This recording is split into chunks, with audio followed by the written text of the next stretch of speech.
On today's episode of Andy and Ari on 3, Lane Kiffin says there's no ultimatum, but there is definitely a deadline. We will talk about what Lane Kiffin has to decide and when as he tries to figure out if he's staying at Ole Miss or going to Florida or LSU. Plus, former LSU defensive tackle Booger McFarland joins the show. You see him on ESPN talking college football and the NFL. We talk coaching carousel and college football playoff contenders with Booger. It's a great conversation. And also a report from On3's Pete Nakos and Steve Wiltfong that Sam Leavitt, the Arizona State quarterback, is seriously considering entering the transfer portal after this season. He's currently out with an injury. His brother, also his agent, has denied said report, but in denying said report said that they're still considering their options. So yes, he's considering entering the transfer portal. We'll talk about what that means for Sam Leavitt, what that means for Arizona State coach Kenny Dillingham, and more. All of that on today's episode of Andy and Ari on 3, presented by BetMGM. We are brought to you by BetMGM. We use BetMGM lines and totals on all our shows. If you want to get hooked up with BetMGM, download the app right now. Sign up using the bonus code CFB. That's CFB as in college football. And you'll get up to a $1,500 first bet offer on your first wager with BetMGM. Here's how that works. You download the app. You sign up using the code CFB. You deposit at least $10 and you place your first wager on any game. You receive up to $1,500 in bonus bets if your bet loses. Just make sure you use the bonus code CFB when you sign up. And if you're already signed up for BetMGM, a lot going on this week. On Tuesday, November 18th, there's a college basketball no sweat token. So if you don't win, you get a stake back in bonus bets if you use that no sweat token. Also, Tuesday, the 18th, Wednesday, the 19th, this is your Maction odds boost token. 0 in at every snap. Activate your college football odds boost token on any college football bet, and you'll receive a bigger payout if your bet wins. There is also a college basketball odds boost token on November 21st and 22nd. That's Friday and Saturday. And there's a college football parlay boost token Friday and Saturday as well, where if you activate that, it boosts your potential payout on any winning parlay. So a lot going on with BetMGM this week. Use your tokens, use your boosts, sign up using the code CFB.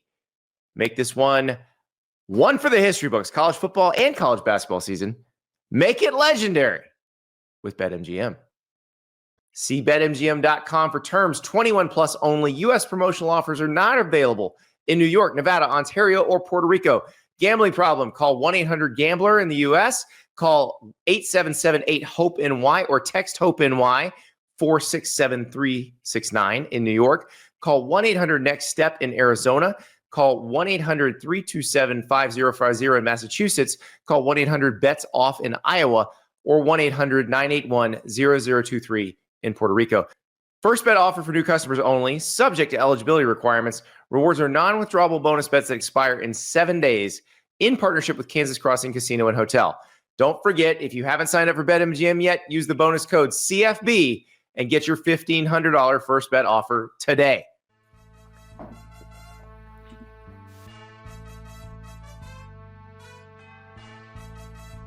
Welcome to Andy and Ari on 3, presented by BetMGM, and we were watching Lane Kiffin on Pat McAfee as we were recording pieces of this show, because when we got the word that he was going to be on Pat McAfee, we were like, oh my God, does this mean he's going to announce a decision that he's staying at Ole Miss? That's what it felt like. That wasn't what he did. Yeah. It's just this weird dynamic between like being a show and being a journalist. And I know that people who are listening to this have brought this up to us, but it's kind of like, you know, you want to get eyeballs on your show and people are interested in hearing what he has to say. But like, I listened to the interview and you did too. And it's like, it's not the media who's contriving this. Like, I know that how bad, like, and I will say this, Lane Kiffin, if you'd like to come on our show and say nothing, please do. Yeah, because but people also, will watch if it. you do come on our show and say nothing, make sure that's under the pretenses that you're going to drop a bomb that isn't coming. Yeah. A lot of people have come on the show and said nothing before. That's great, but if you had the extra oomph of like, well, he could say something, that would be great. Yeah. So the reason for all this is, okay, people are snapping pictures of private planes that are depositing members of Lane's family in Baton Rouge on Monday. It's been confirmed that members of Lane's family were in Gainesville on Sunday.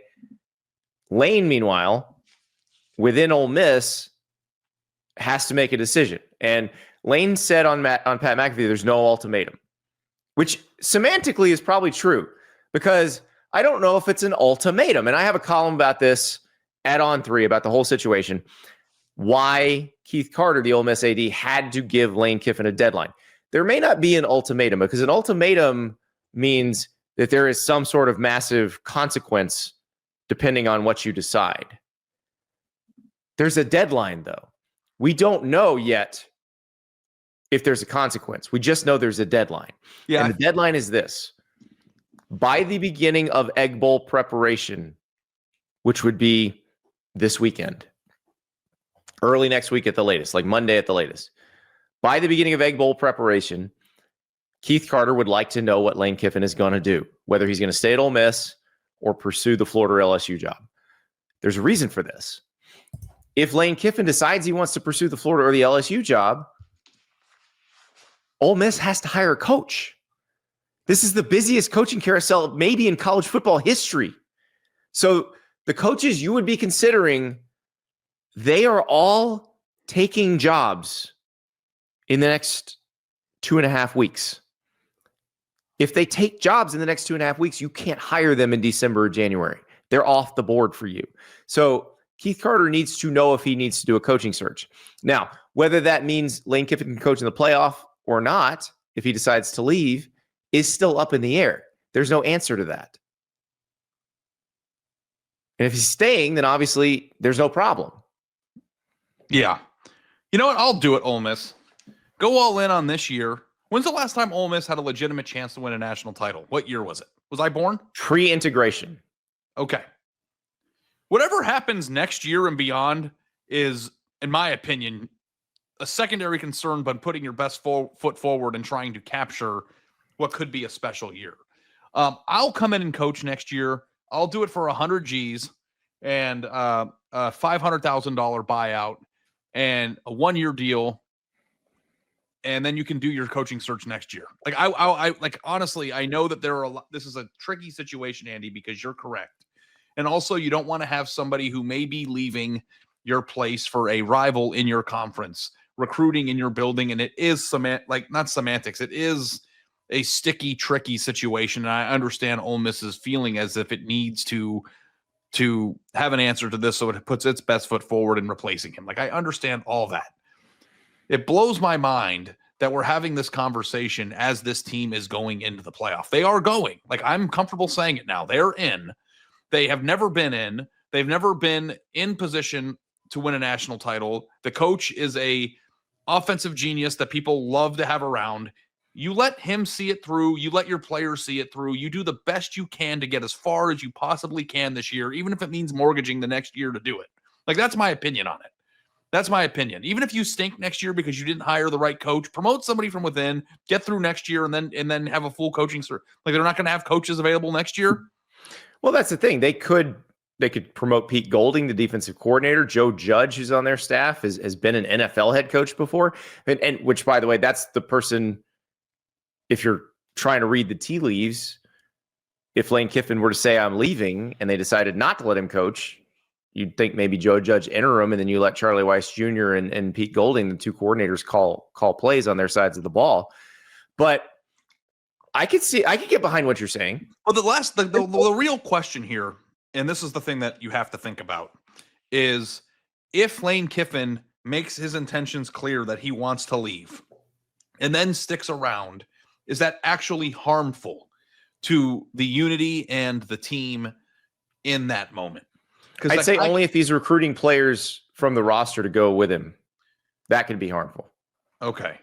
Because if you think that's harmful, then I could listen to that. But my general opinion would be you have a team that's playing very well. You have a team that's together. Lane Kiffin is throwing alley-oops on the sideline. You're beating people.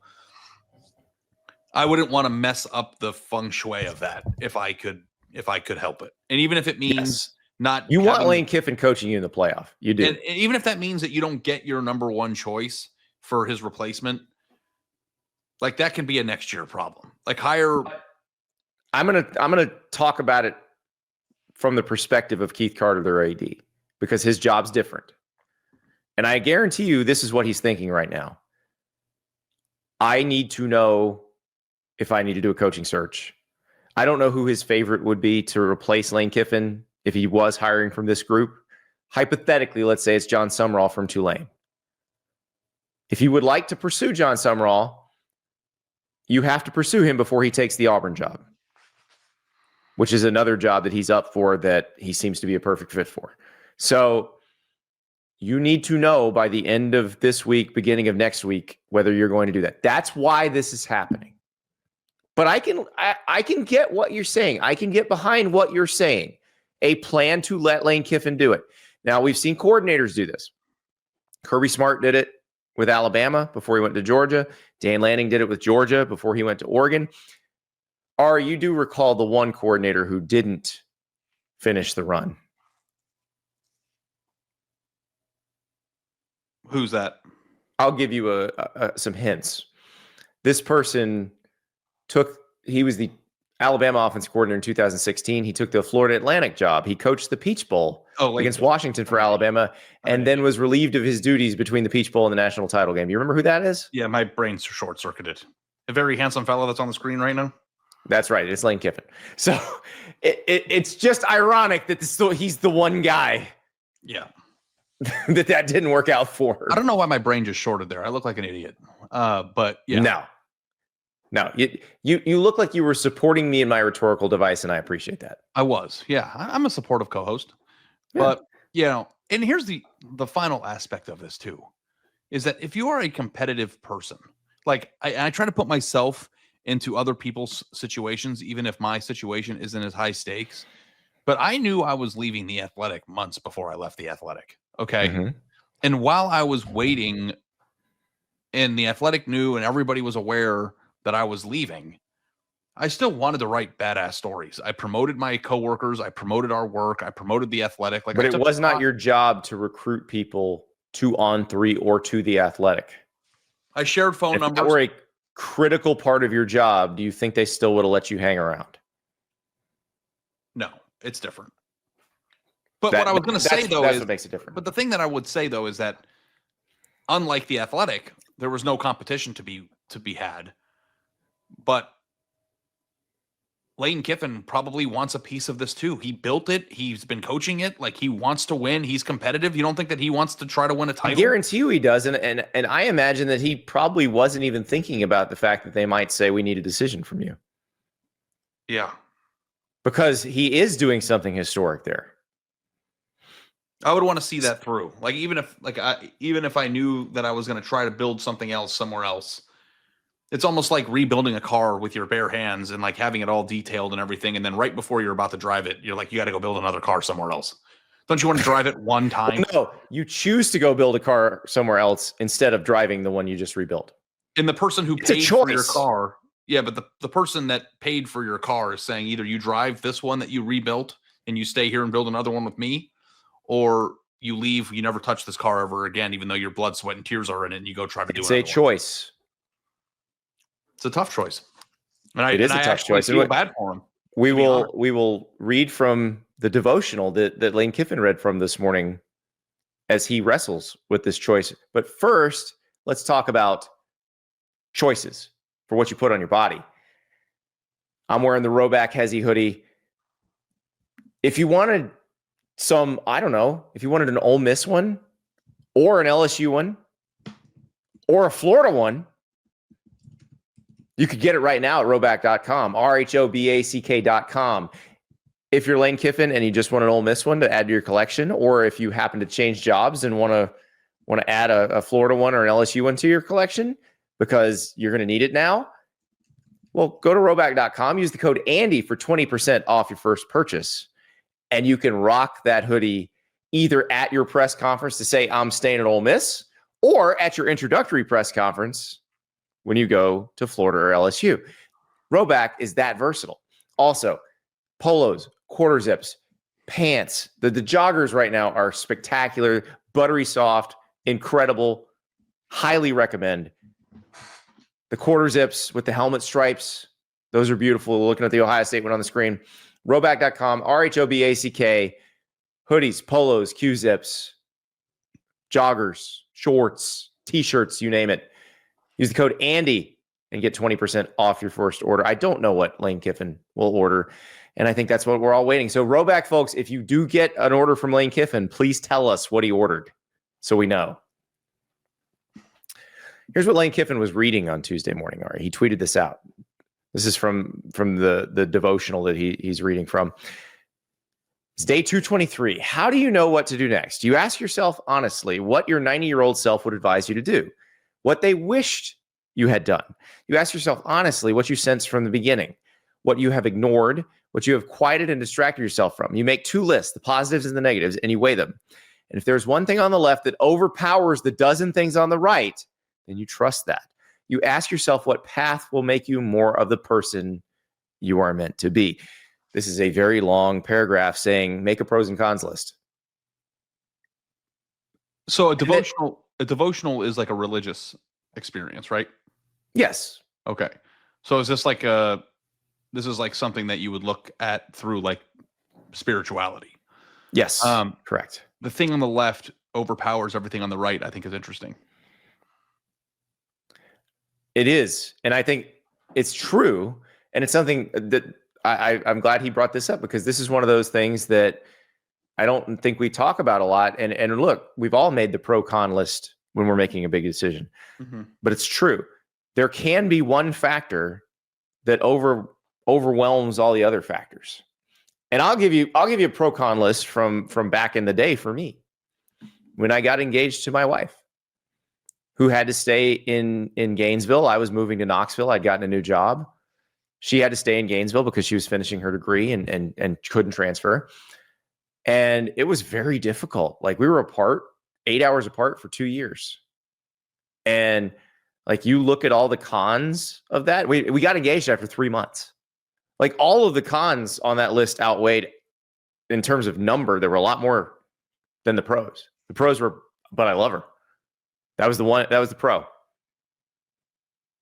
And but I love her was way more important than anything else on the other side. You didn't write she's a smoke show on the pros list? That might have been in there too. Yeah, I understand that. Yeah. 25 years later, still a smoke show, baby. Yeah. Proud of you, man. But yes, Andy Pools. That is the decision that you have to make. And there may be a shorter list on the side you choose than the one you don't choose. Yep. So I would love to see the pros and cons list. Could you imagine? That would be like the number one document that I would want to see, like the right next to Connor Stallion's like business manifesto plan for vacuums. Yeah. Yeah. I'd love to see the pros and cons list too, because it'd be a lot shorter than reading whatever Connor Stallion's probably had a whole manual for the vacuum. Could you imagine though, like if the pros and cons list got published, how like fans heads would explode? It would, yeah. It would end Twitter. I think it would overrun Twitter. The OM Spirit, Bengal, Tiger, and Gators Online message boards would melt. Like would absolutely melt. The most vivid and true and pure why your team sucks and why your team is good list anybody's ever read. God, we got to get our hands on that list. Yeah. Because he's making it. He is. Yeah. It's like, I don't think it's in his head. I think he's written it down. Like the number one coaching candidate in a carousel with 3 great options, writing a list and the cons, like how that would pierce your soul as an Ole Miss, Florida, or LSU fan to read it. Like, it is a pure list of pros and cons about your place from his perspective. Lane, I ask you one thing, even if you never come on this show and say nothing, even though we want you to come on this show and say nothing, just release the list. Tweet the list. The files. Yeah. Tweet the list whenever you make the decision, whatever the decision is, Just tweet the list. That's all I ask. If there's any coach in college football that would do it, it'd be him. It would definitely be him. It would definitely be him. Ari, this is going to continue over the next few days. I think there will be a resolution at some point. I don't know what that resolution will be. And I think that's one of the most interesting things about this. I have a column up at On3 about the deadline, about the potential outcomes. Ari just gave you a potential outcome where you just let him coach and you don't do a coaching search. And I do think that is something to consider. QR code is on the screen if you want to read that column right now. Ari, before we get to Booger McFarland, great interview with Booger, talking about Lane, the coaching carousel, talking about the college football playoff. We're going to talk about game time, because if you want to go to the game that has the biggest impact on the college football playoff this week, we think that game is in Eugene, Oregon, and you can get in there in the $100. You can get into Autzen Stadium. Now, if you want really good seats, you're spending, maybe $300, $400, $500, but you can get in there in the mid hundreds if you want to be in the building to watch USC play against Oregon. And it is going to be a spectacular game. I can't wait. Old Pac-12 vibes, great uniforms, great everything. It's going to be so cool. You can also get some fairly reasonably priced tickets to watch Missouri at Oklahoma, which, listen, that was a weird game they played last year. If Missouri upsets Oklahoma, it has massive playoff implications. If Oklahoma keeps winning, massive playoff implications if you're an Oklahoma fan, because it means you just keep on rolling. And if you beat LSU, you're definitely in. So go to gametime.co, download the Gametime app, redeem the code STAPLES when you sign up, and you get $20 off your first purchase. Terms apply. So download the Gametime app, type your event. The price you see, by the way, is the price you get. They don't tack on stupid fees afterward. Use the code STAPLES and get $20 off your first purchase. Terms apply. All right, let us talk to Booger McFarland. We are joined now by the great Booger McFarland. You can watch him on ESPN's college football coverage and NFL coverage. He is multi-talented because he, dominated college football and the NFL. So he can do both. Booger, we've just been watching Lane Kiffin on the Pat McAfee show not tell us anything about his future. Your alma mater is one of the schools going after Lane Kiffin. What do you think happens here? What do you think he does? Listen, I've been knowing Lane a long time. The one thing I can tell you is I have zero idea. Lane's always beaten to his own drum, which is kind of what's made him kind of this evil genius when it comes to offense. No one really knows what he's thinking. It's good to be him, though. It's good to have options, and it sounds like he has a lot of them. So hopefully he can make the best choice for him and his family, man. It's always a tough decision when you got multiple schools that are after you, and the one you're at, it's in the playoff or should be in the playoff based on where they are right now. You are obviously familiar with Lane and familiar with LSU, and like from a fit standpoint, like what's your thought process of what LSU needs? Well, yeah, I think when you look at when LSU has been at or near the top of college football, it's always been really, really good athletes, a lot of physicality at the line of scrimmage. They've been big, fast, and strong and powerful. They've always been able to run the football and stop the run. And so I think just what style of football do you want to play? I think it probably needs to be in that category. Now, it doesn't mean you're not going to be innovative. I'm not saying we go back to Les Miles where we're running toss sweep every play. But I do think that there needs to be a level of physicality. And that's not just at LSU, man. Like you look at what Notre Dame is doing, they're physical. Georgia, like if you want to be among the upper echelon teams in college football, you got to have a level of physicality at the line of scrimmage. Is there a coach or are there several coaches who you think could bring that to Baton Rouge? Yeah, I think if you look around the landscape, listen, I think everybody is looking at what happens going on with Lane right now. Lane's not the only coach out there. I think there's several coaches. When you look at the landscape of college football, I know James Franklin took the Virginia Tech job, but I think you have LSU, Florida, Penn State. Put them in whatever order you want to. Those are three of the blue bloods of college football that the jobs are there. And I think those three schools are going to be able to really get a really good coach. And I think there are several coaches lined up at each one of those schools. And The ADs who are at those schools better know the fit. I think Kraft at Penn State, you look at Strickland at Florida, Verge Osbury at LSU. He's been there 30 years. He played linebacker there. No one knows the DNA of that place like he does. So I have the utmost confidence that Verge is going to know what LSU needs. And the same for Kraft. I think he understands what Penn State is. I don't know much about Strickland, so I can't really speak on that. But I think those three schools, you'd be surprised at the people that are lined up at those three schools. We know what you think of those three and what the best job is, but when you open up this type of carousel and you have this many openings and not a lot of like slam dunk candidates, if LSU doesn't land Lane Kiffin, are there names out there that you think could be a good fit? Yeah, see, that's what I do. I don't do the name game, man, because everybody tends to just throw out a bunch of names and throw out the hot names.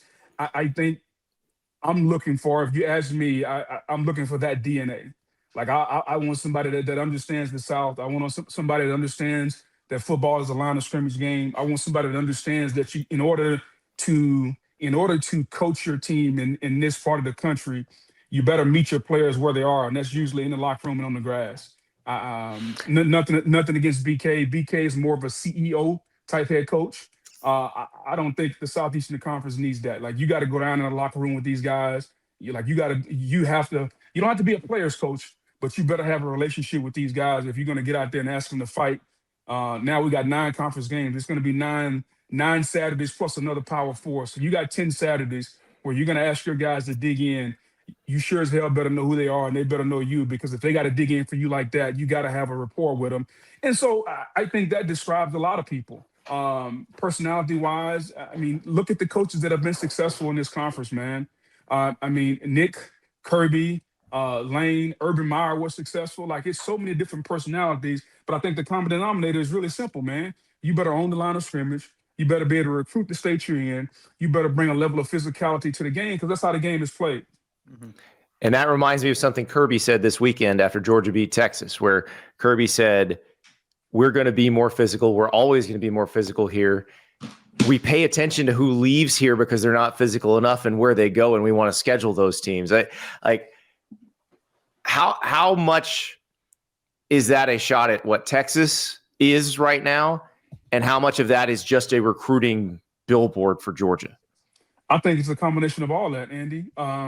Like, Kirby's DNA hasn't changed. I played against Kirby. I remember in 1998, Georgia came to Baton Rouge, man. And Kirby was wearing number 16, this safety running around. Like, he's been the same ever since, man. Like, he's a guy that loves the physicality. His teams are indicative of who he is. And I think that he understands that sometimes the passing game may not be clicking. It's a timing thing. Sometimes the quarterback and receiver, you may not have elite guys at those positions. But the one thing that you can do, the easiest thing in football to do, is to turn around and hand the football off. And he understands that. Mike Bobo understands that. Defensively, when you can stop people and hold teams down, you're always going to have a chance to play. So Kirby Smart's team, he may get criticized for the lack of 5-star receivers, but what he'll never get criticized for is not having an above average to great defense and a team that can run the football. And that's why the consistency at that program has been there. And so when you look at against Texas, although Texas has had great players, every time Kirby has taken Texas and put them in the phone booth, they come up a punch or two short. They always lose the game at the line of scrimmage. Last year, they sacked them 13 times. This year, it was more of the same from a physicality standpoint. I know the sacks weren't there. I think they had 3 sacks in the game, but Arch was running for his life back there. And Georgia was able to run the football. So the stats may tell you a different story, but if you watch the game, I don't think those two programs are in the same category when it comes to the front seven and the offensive line. Booger, what do you think about this time of year in college football with all this stuff happening?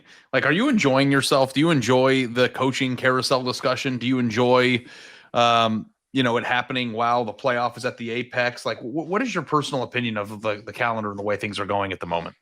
Well, you would love for the calendar to be different. You would love for everything to season's over, coaching carousel ends, take a vacation, come back, transfer portal. Like, you would love for it to go like that. But quite frankly, guys, that's not life, man. And if you're a coach that's looking to make $10 to $15 million a year, depending on who you are, you're going to have to make tough decisions and deal with the calendar how it is. And yeah, the playoffs are supposed to be a time where we celebrate college football, home games on campuses, and all these different things. Well, it just so happens that's going to coincide based on, what we all wanted, which was one transfer portal. Well, we got that. Well, you can't have it all. So we wanted one transfer portal. We got that. Now, at some point, if you're a team looking for a coach, you're going to have to get a coach before the transfer portal. Oh, wait, we wanted an early signing day because too many kids were having to wait. So we got an early signing day. And so now, hold up, wait. So do I have to get a coach before the portal or before the signing day? You're never going to have it in a perfect world, which is why I think some of these decisions that are taking place at Penn State, Florida, LSU, Oklahoma State, Arkansas are going to be imperfect decisions because of timing and all that. And it may get messy. I just think when it's all said and done, that the calendar is what it is. And I think when you prioritize things, what's the most important thing? I think if we look at the most important thing with player movement, getting one transfer portal, I thought was the number one thing. So we got that. When do you want that? We want that after the season. Well, are we going to get it in the middle of the playoff? Well, yeah, it's going to affect the Final 14. But if somebody's leaving during that, that's their own fault.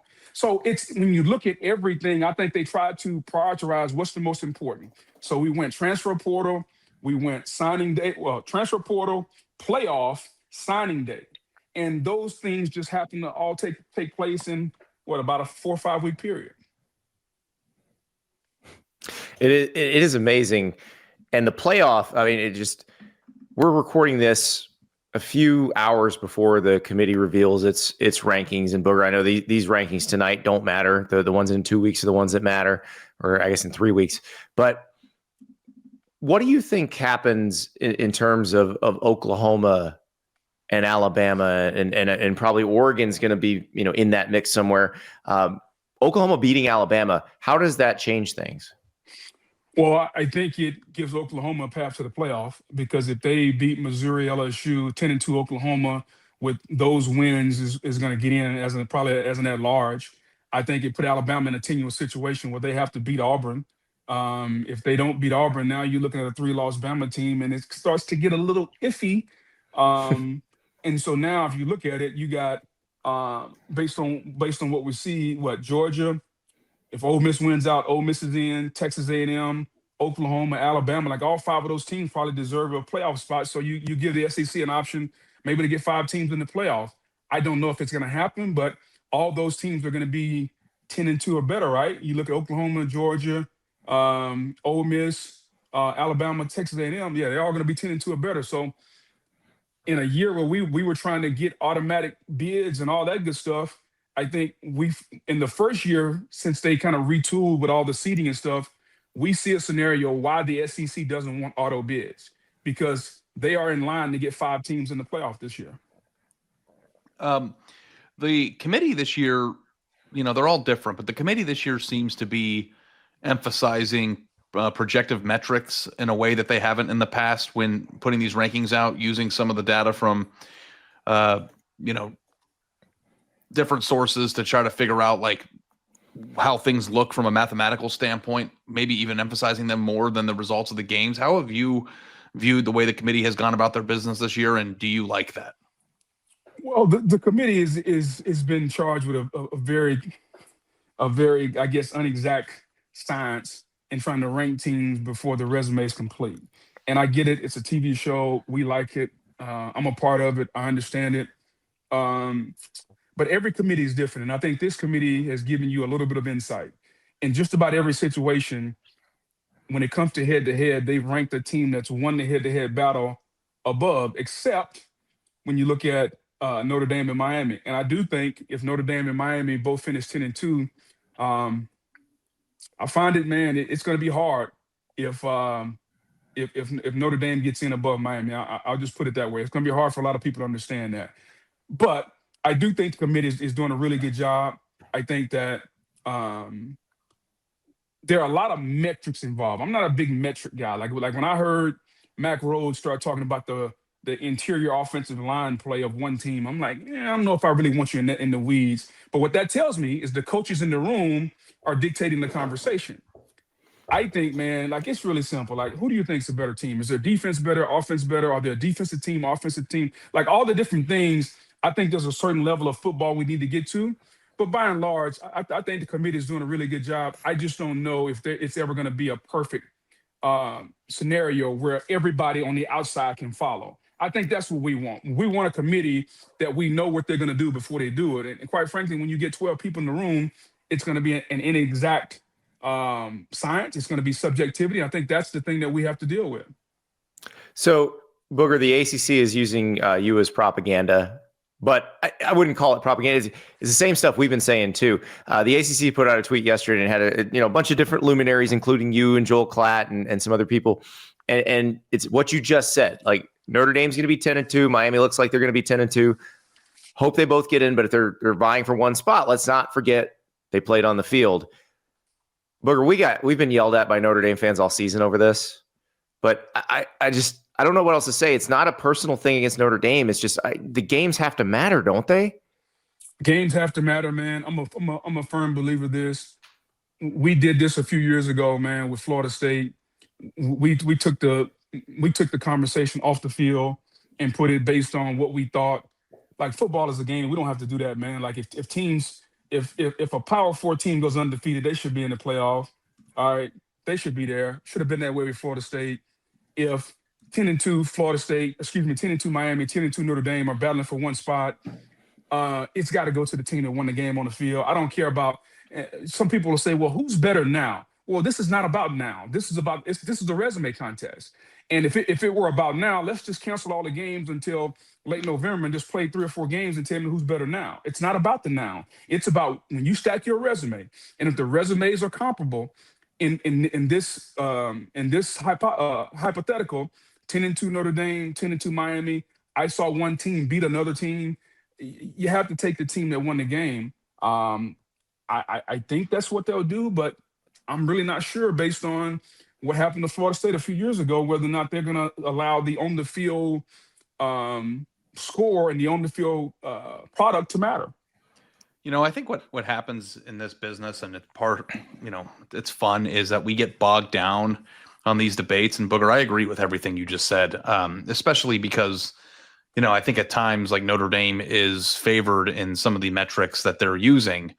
And I just don't think that should be the priority. But what ends up happening is that the doomsday scenario just doesn't even come out to be like relevant. Somebody loses to somebody and then we don't have to have it.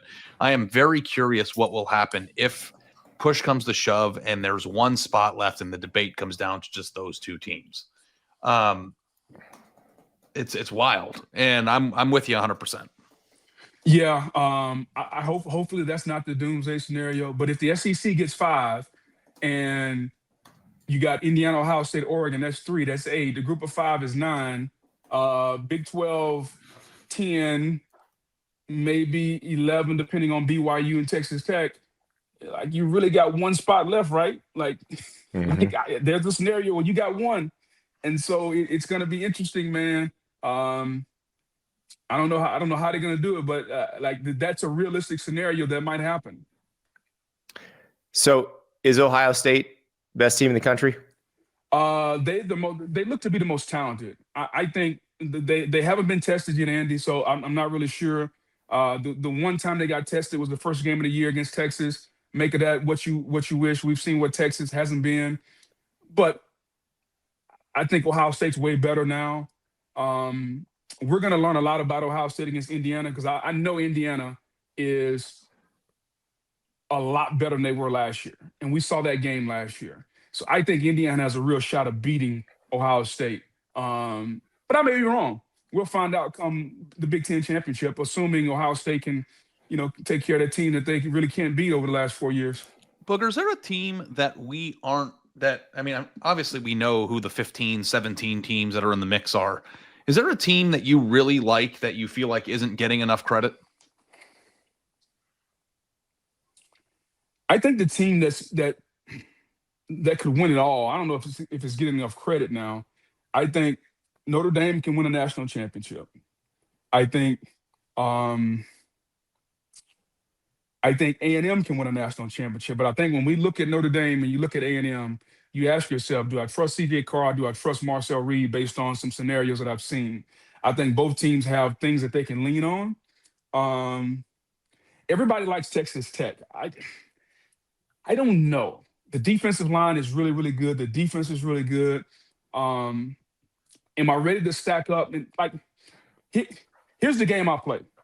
Let's just take Texas Tech, and I played this game earlier. I'm going to take Texas Tech, and I'm going to name a team and tell me off the top of your mind who you favor. All right, Texas Tech, Notre Dame. Ah, that's tough. Okay. Because I think Texas Tech would hold them down. Like, I don't know that they'd score much on Texas Tech. Okay, could be Georgia. Texas A&M. Probably A&M, but not sure because A&M hasn't.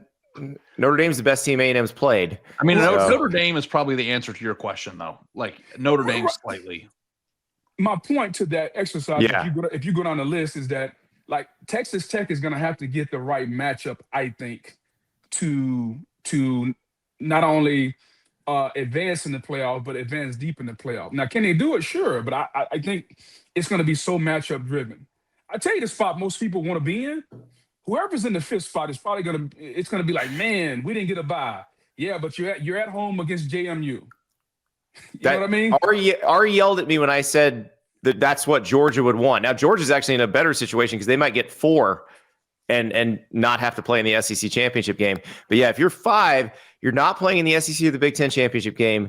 You are, or you're Texas Tech, and you do have to play your championship game, but you're getting that group of 5 team. And then you get the 4 seed. You don't get the 1 seed. Like 8-9 gets the 1 seed. Hey, that's why this whole thing is going to be matchup driven, man. Like the 5 spot is a really good spot to be in, dude. Like it is a really good spot to be in because of the home game, the revenue, the opponent. You're going to be not saying that it's a shoe-in win, but whoever the 5, plug them in. Texas Tech, Georgia, Ole Miss would be favored by what would you say? 10 to 14 against JMU. If we're more than that, probably 19. Yeah, that's right. So it's a very, very envious position to be in that 5 slot. Want to be put on record because Andy threw me under the bus there. I yelled at you because I thought you would want to go play the SEC championship game, and then if you win that game, which doesn't eliminate you, if you lose, you don't have to play anybody. I think if we gave Kirby truth serum and said, do you want to go play Alabama or Texas A&M in Atlanta, or would you rather just not play that week and have to play at home against JMU or Navy or North Texas or Tulane? I think he's going to take the second option. Boog, am I right or am I wrong? I think you'd be wrong, and here's why. Okay. Just because of how much I know the SEC championship matters to the people that have been in that conference for a long time. Like, man, I'm telling you, it matters, man. Like, yeah, there's only one national champion. I get it. But the next best thing in America is the best conference in the country, and that's the SEC. It matters. It matters when you get to Destin, man. It matters. Kirby's been in the SEC all his life. It matters. I'm telling you. So, yeah, I think you'd probably be wrong. But who knows? I mean, it's not a bad consolation prize. Yeah.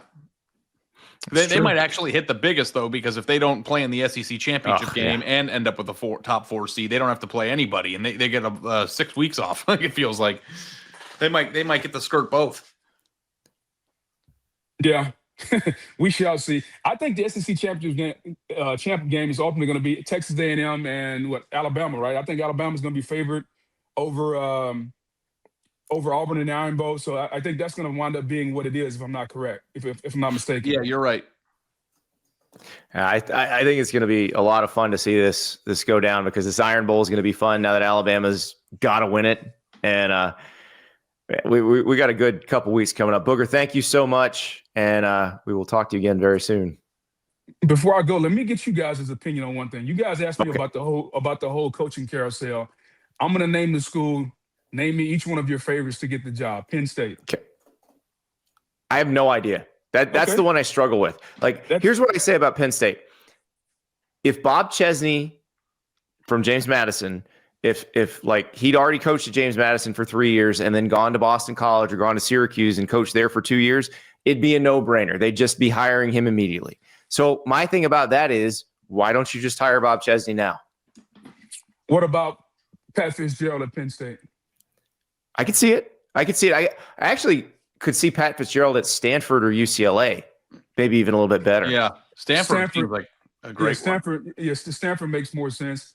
Oklahoma State. Eric Morris from North Texas, and he brings the quarterback. Mm-hmm. All right, I like that one. Arkansas. This one's tough. Because I think you're probably talking about like a Ryan Silverfield from Memphis or an Alex Golish from USF. So John Tyson is their big booster that, Tyson Foods. Yep. He's the one who funded the Calipari hire. Mm-hmm. If he wants somebody different, I may go with who he wants, because if he's going to give me more money that way, then I can get better players. So I don't know who he wants. Does he want someone who's more like a known commodity? Yeah, that I don't know. Not sure on that one. LSU. Kenny Dillingham. And we'll probably talk about why in the next segment. Interesting. Florida. Lane Kiffin's the one everybody wants. I don't know if he's coming. I think you're probably at that point in Eli Drinkwitz, Jeff Brom, or Brent Key, or Kenny Dillingham. I think Kenny Dillingham would work at Florida too. I'm letting you cook, Andy, and I trust your opinion on it. Every single answer that you've given is a sitting head coach. Yes, I know. And I don't know if that's right. As opposed to like Will Stein, the Oregon offensive coordinator, Glenn Schumann at Georgia. So some of these schools aren't going that route. Here's what I think is happening. I know we got to go. I think the big schools are going to get sitting head coaches. I think the secondary schools are going to get the group of 5 coaches. So, in other words, I think LSU, Florida, Penn State are going to find Arkansas. LSU, Florida, Penn State are going to get the pick of the litter. Then I think Oklahoma State, Auburn, Arkansas, Stanford are going to get the group of 5 of Bob Chesney, Alex Golish, Silverfield, Shannon Summerall. Like John Summerall, I would think is Auburn. It's the reason why I pushed back, though, Booger. Right. Go think about the top 10 coaches in your head in college football, and I bet you 8 of them were coordinators when they got hired in their current positions. Agreed. However, I think timing is different now based on where we are. Like there's such an impatience now based on what Curt Cignetti did in Indiana, based on what to a much lower level, based on what Dion did in his first year at Colorado, like or what Lane's done at Ole Miss. Correct. Yeah. Like you have to come in now and you need to have done it and do it on a high level. I don't think people are willing to get the group or to get the hot coordinator and let him grow on the job, because the longer you grow, the more gap or the bigger the gap that's happening between your program and the ones that have it rolling, like Georgia, Ohio State, and others. The one coordinator I'd say, Booger, that I think has a shot in this carousel, and it's because he has access to the best players or has historically been able to recruit the best players, is Brian Hartline at Ohio State. Okay, if that's the case, why won't Penn State hire Brian Hartline? I would be for that. I've said that on this show that they should consider him. So I got you. Yeah, and I think a lot of these coaches, like Dan Lanning, went 9-3 in his first year, and one of the losses was to Georgia in the opener. But the other thing about that is Oregon didn't hire Dan Lanning because it fired Mario Cristobal. Mario Cristobal had left a really good situation. Yeah. Urban Meyer retired, and Ryan Day inherited a great situation. Mark Richt was good. The closest comparison to these things, especially Penn State, is Mark Richt getting fired at Georgia, and they just hit a home run with Kirby. Yeah. So it's tough, man. Fascinating stuff. Yeah. But I like the lightning round, Booger. That was awesome. We got to do that more often. Yeah, it's just fun, man, because we don't know it. Like it's a bunch of spitballing, and I think all 3 of us have enough knowledge in the conferences and college football to kind of have an idea of what these schools are looking for. But even then, we don't know. So it's always fun, man. Thank you guys for having me. I'm always listening. Ari, thanks, Booger. make sure you keep giving Andy a hard time, especially when he starts going off. I listen to the podcast. It's funny, early in the morning when I listen to it, Ari's always the one, Andy, slow down a minute. Wait 1 second. Wait a minute. Think about this. And that's when I start laughing. Good. I'm happy we make it laugh. Boog's known me long enough that I do tend to get off the rails pretty quick. So I know it. It's all good. Hey, thanks for listening. Boog. We'll talk to you soon. Thanks for being here, Booger. Thanks. Later, fellas. That is the great Booger McFarland. Of course, you want to follow him on social media. On X, his handle is just @Booger, which I wonder if he had to buy that or was he the first to claim it? He probably had to talk to somebody about that. Unless he was on Twitter in 2008 and got it. I don't know. We'll have to ask him next time. It's a tremendous get, though. Tremendous. Yeah. My Twitter handle was taken, but it was taken by a person with the same exact name, obviously. Mm-hmm. And right when Facebook first came out, I was in college. So I would just friend random people back then before you knew how social media worked. And I friended him. And he's just some random Ari Wasserman in Chicago. And then I sent him a Facebook message saying, hey, can I have the handle on Twitter for my job? And he was like, yeah, no problem, dude. And that's how I got mine. Reasonable people all over the world. Yeah. They still exist. Ari, we got to open a pack of Panini before we talk Sam Leavitt. Sam Leavitt, by the way, maybe the biggest free agent in college football. We'll see. But Arizona State quarterback Sam Leavitt maybe hitting the portal. Pete Nakos and Steve Wiltfong reported that on Tuesday. There's a lot to discuss with that. It's not just about Sam Leavitt. It's also about Kenny Dillingham and Arizona State and the future of that program. But first, PaniniAmerica.net to start your Panini collection, the most collectible sports cards on the planet. I have a package of Donruss Elite right here that I'm going to rip, and we're going to take a look inside. You have, of course, your slabs and slabs and slabs of Panini where you have excellent cards everywhere. I love these Donruss Elite ones. They're very shiny. Very, very, very shiny. And we got Josh Allen. Got the playmaker Michael Irvin. Golden Tate. Former Notre Dame receiver, Golden Tate. Phil Simms. He's not just Chris Sims' dad, everybody. He won a couple Super Bowls. And a full throttle Marvin Mims, who was clocked at 20.93 miles per hour last year. That one is numbered to 799. So full throttle Marvin Mims. All right, what you got on your desk right there? I have all the Donruss Elite cards that I pulled out of that case that they sent. Here's a Woody Marks refractor. Ooh. That's numbered to 999. Remember Woody Marks, USC running back? Joaquavius Marks. That's right. They call him Woody because he wouldn't stop wearing his Woody pajamas from Toy Story. Here is Dylan Gabriel to 999. Some of these are numbered. You got to look out for them at the bottom there, Andy. I don't know what's going to happen with Dylan Gabriel. He got hurt over the weekend. And I don't know if you heard, Shedeur was only bad because he didn't get first-team reps while he was the backup. I agree with that. He's going to be a Pro Bowler now that he's getting all the first-team reps. Here's another one, Andy. Curtis Rourke to 999. I got to get some of these. Canadian Cannon. Yeah. And then, of course, Pat Bryant, who's doing really well in Denver so far. But yes, exactly. I got to be honest with you. I'm all for it's the Browns' fault. The Browns' fault conspiracy theories. There's no way the Browns didn't mess him up, right? If you think about track record, all we've ever seen is Shedeur Sanders be very good, and all we've ever seen is the Browns being bad. So it's also possible he's not going to be a good NFL quarterback. We'll see. But no, but for the time being, I'm going to hold your Panini Shedeur Sanders cards for now. Hold them. Yeah, well, they're actually very expensive. So if you are not a believer, I might actually sell them. But, we'll see. Everything in cards, too, is pop culture, Andy. If you are a famous person, that's definitely a good value add. You need to be looking for Shedeur. You can hold or sell. That's the part of the game. That's the stock part, right? That's exactly right. Well, I'm going to be ripping packs looking for Shedeur. PaniniAmerica.net to start your collection today. All right, let us talk Sam Leavitt.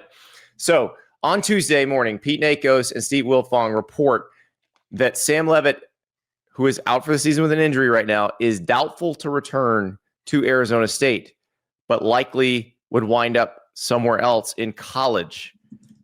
This would be huge because Sam Leavitt, you saw him lead Arizona State to a Big 12 title last year, damn near led him to a win against Texas in the Peach Bowl, was playing well this year, is the only quarterback who has solved that Texas Tech defense, by the way. So now he could be on the market. Yeah, when I saw this tweet, mine went in 19 different directions, Andy, and I don't know what direction you want to go in first, but the first direction wasn't, wow, we have a really good player in the portal. It's like, wow, this sucks. I don't know if you are in that camp with me, but I got a lot of college football is broken texts from people. Mm-hmm. And I don't know where you and land you grew up in Scottsdale, so a lot of people you grew up around are Arizona State fans are around that. That's their program, and if you and a lot of responses on Twitter from random non-Ohio State fans too kind of resented it, and I think that we need to understand, and we don't yet because this is brand new, why he would want to leave, and of course that opens trapdoor number 2, which is Kenny Dillingham going to leave? Like there's a lot of layers to this that are really, really interesting to sift through. Now, the one thing I will say is that if nothing is wrong at Arizona State and Kenny Dillingham does decide and want to stay there long term, I think this is just another illustration of just how freaking hard it is to build a program. Mm-hmm. Like you have a quarterback, you do something that Arizona State hasn't done in 20 years last year. You're returning the quarterback that was a main part of that run, who everybody wants and knows is good. Obviously, things have gone tremendously bad for them. And still, with the bad luck that they've had this year, they're still alive, Ari. And they're still alive in the Big 12 hunt, which is another, I think, illustration of why Dillingham's an attractive coach. But like, how is Arizona State supposed to build something that is year over year good if that is not a place that a really good quarterback would want to stay? Again, we don't know the reason why. We don't, maybe things have just gone poorly and he needs a fresh start. I don't know. But like, it just, back in the day, if you had the right guy, you had that guy for 3 years and you could try to build while the players are on your team or on your team. You can lose your best player at any moment, not just from injury anymore, but because they decide they don't want to be there anymore. So it's an unfortunate thing. And, what's he just going to go end up at a SEC team or Miami again next year? And then we're going to start over. Like, I think that the entire feature of the portal was that more teams were able to get good players than they were able to before. But if you're a team that's considered middle of the pack and you have a great player, then it's harder to keep them too. Like, it's a two-way street. Right. Now, they could break the bank and keep him. But the problem is Miami can spend a ton of money too and put more talent around him. Some SEC school or Big Ten school can put more talent around him. Remember, Sam Leavitt didn't start out at Arizona State. He started at Michigan State. And Jonathan Smith got the job. He brought in Aiden Childs, and Sam Leavitt was the odd man out in that situation. So he's been through this process before. The difference is he's going through this process now as maybe the most wanted guy in the portal. There will be other quarterbacks who enter the portal, probably high-profile ones, but I'm not sure there will be one that is as accomplished as Sam Leavitt already. And then you say like put more talent around him, and it's like, yeah, you're probably right, but they also had like Jordan Tyson and Cam Scadaboo on the same team last year. Like, they did. Is it that hard to? If you're Arizona State, would you rather have Arizona State's offensive line blocking for you or Miami's offensive line blocking? Miami's, no question. I'm not saying you're wrong about it, but I mean, that's the thing. Like you can, and you're the one who always says the Rudy story doesn't exist, and everybody wants it to, but it doesn't in reality, and that's the truth. So the Rudy story is all these guys would just stay at their schools and wouldn't take more money and wouldn't go to a place where they thought they could win a national championship and wouldn't go to a place where they thought they could play better with better players. But the fact of the matter is that's what all of them are doing. Yeah. Is the lesson here, if you are a middle or lower tier program, the way that Arizona State was when Kenny Dillingham took over, that your best shot at ever tasting success is catching lightning in a bottle?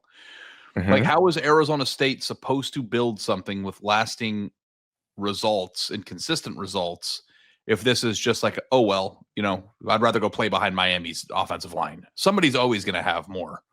Yeah. How are you going to build it so that you can have sustainability? Now, we've seen multiple times teams pop out of nowhere. And maybe this is just another reminder of how much of a genius Curt Cignetti might just be, right? Because they are doing it 2 years in a row. But I feel bad for Arizona State fans. Like, that's just 100%. Dude. Like, it does suck. It sucks. And now, look, Vandy kept Diego Pavia, so it's not impossible. Sometimes the guy stays. And Leavitt stayed this year. Leavitt could have left after last year. Yeah. Which brings us to the next point. This is, and probably the bigger conversation. I don't know that he is leaving because he's getting a sense that Dillingham is leaving, but I wonder if Dillingham feels a sense of being defeated by this, which then opens his mind to, I can't live like this anymore, which then opens his mind to, I'm ready to try something different. Now, we have to talk about his background for the 100th time because it's important. Kenny Dillingham is from Arizona. He grew up and went to Arizona State. This program is closer to his heart than just like randomly finding success there. This isn't like a Lane Kiffin scenario. So that is the selling point. But if somebody calls him, and we spent a lot of time talking about who's the coach that is going to get the guaranteed contract from the big school overspending because they're desperate. Who's going to be this year's Lincoln Riley? Who's going to be this year's Brian Kelly, who leaves a place that we think they're ingratiated in and just surprises people? And like, now that I think about it, like Kenny Dillingham might be the closest thing we have to that in this cycle.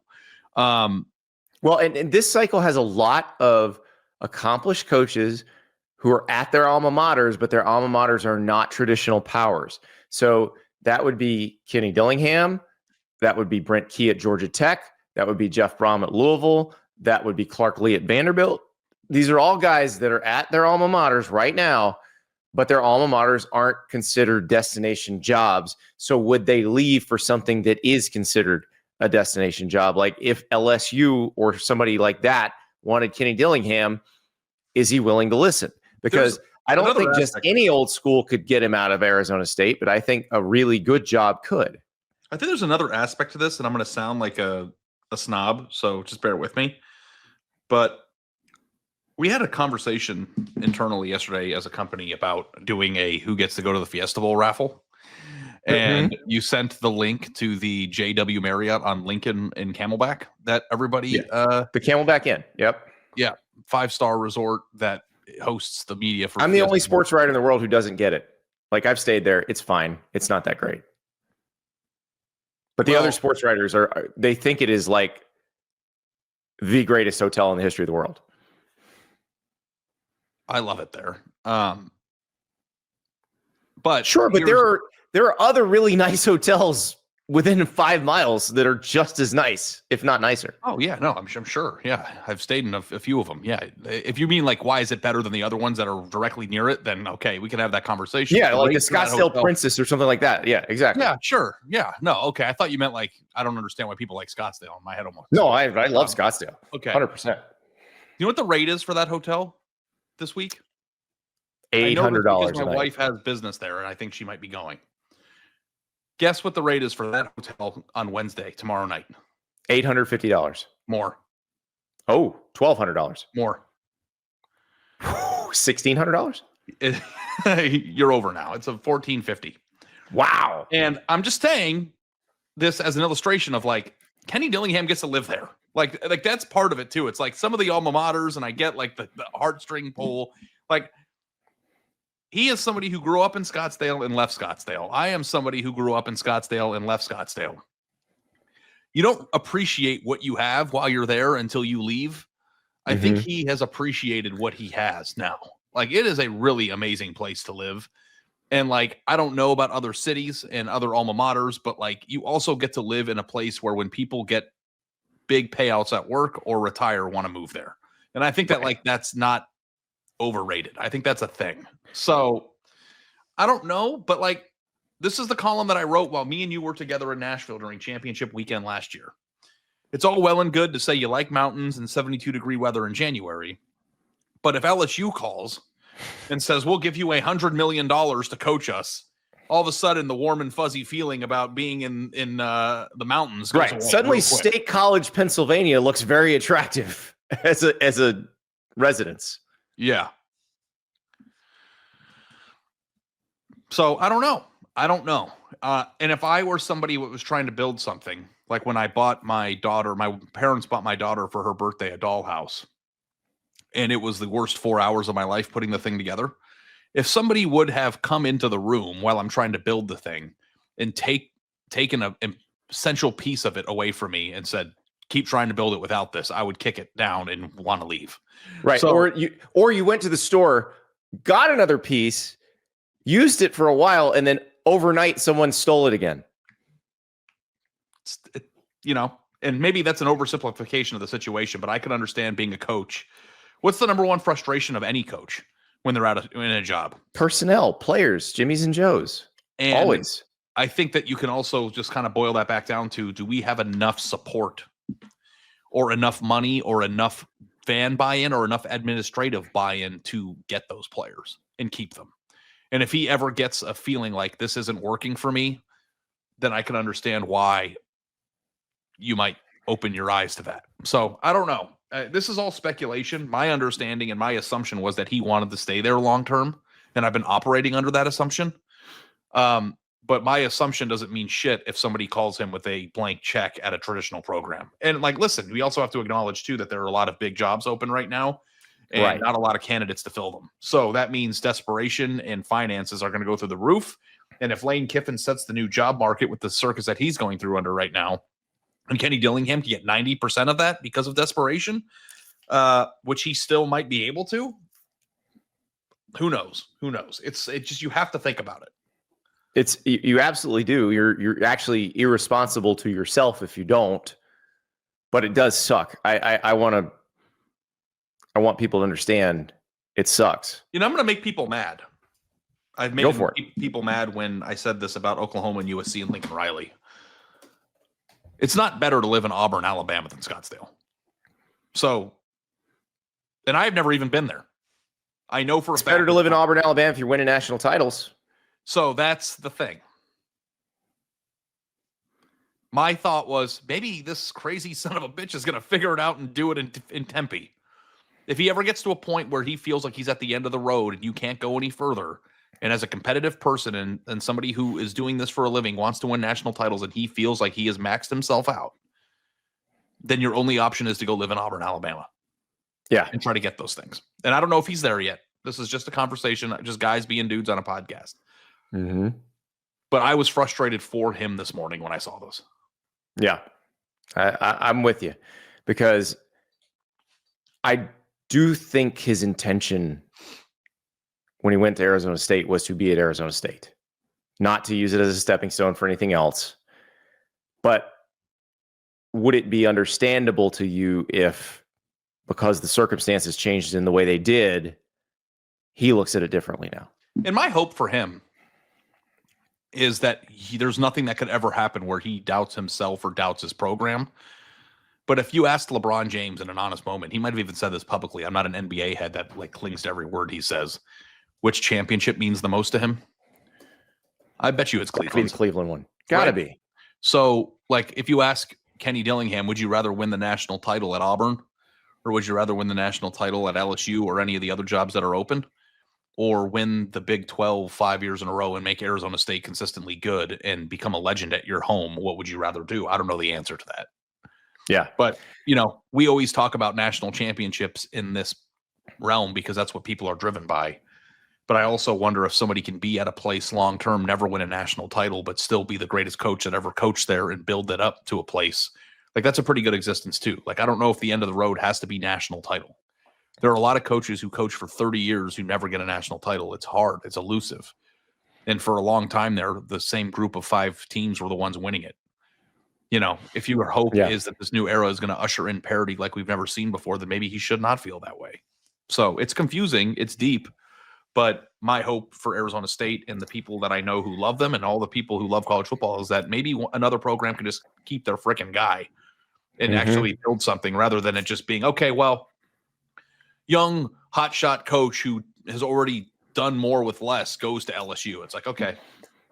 LSU is going to be LSU no matter who they hire. Like, why don't we let some of the young, bright stars in the sport actually stay somewhere long enough to build something new so that there's a new program to talk about? Because if he leaves ASU, then it goes back to relative obscurity, and we talk about them once a month if something crazy happens, and other than that, we don't talk about them. It's been fun talking about it. Exactly.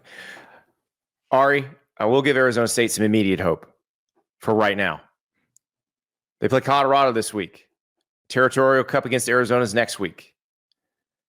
If Arizona State wins both these games and BYU loses to Cincinnati or UCF, Arizona State is playing for the Big 12 title against Texas Tech, a team they've already beaten. Which is why you want to keep your coach. Exactly. Unbelievable. By the way, I don't know if this is a good segue, but I would be remiss if I didn't bring this up. How about those freaking Wildcats, baby? How about those Wildcats beating Cincinnati Brent Brennan, on the road on Saturday? You talk about coaching your way off the hot seat. Brent Brennan has certainly done that. We talk so much about coaches' expectations and not meeting those expectations and buyouts and who's fired and who's going to get fired or who's not doing enough. Like, that's so much of the sport because there are so many places and it's hard to keep. It's pretty cool to talk about somebody who could have been fired after 1 year, who turned the program around and is 7-3 and has a chance to finish 9-3. Like, I think that acknowledging, Brent Brennan isn't a coaching personality that's going to move the needle for the national audience. But if you're a Purdue fan or a Mississippi State fan or anybody else, it's pretty cool to see an underachieving program do something cool and turn it around very quickly. So good for Arizona, and maybe that Arizona State ASU Territorial Cup will be one for the ages this year. So congrats to Wildcats at Tucson. It's been a fun year for you. I would agree with that completely. Now, big day today. Huge news day today. Could be a bigger one tomorrow. You never know. But it's a message board, mega board Wednesday. So we're going to be taking select topics from the On3 mega board, and there will be so many things to choose from. And also remember, around 8:30 p.m. Eastern time, but basically after the Kentucky-Michigan State game ends. Why is it always Izzo? Izzo calls a lot of timeouts. It's but always college Izzo. football playoff ranking reveal at the end of the Kentucky-Michigan State game, before the next game, we will be there with you live revealing the bracket. I know YouTube TV and Disney have made their agreement. We still think you should watch it with us. I think it's more fun if you watch it with us. So big news, come guys. join us. My lost iPad is going to be delivered today. So I'm going to have it. We're going to be ready to go. We will talk to you tonight when they reveal the rankings. Thank you so much for watching. We'll see you then.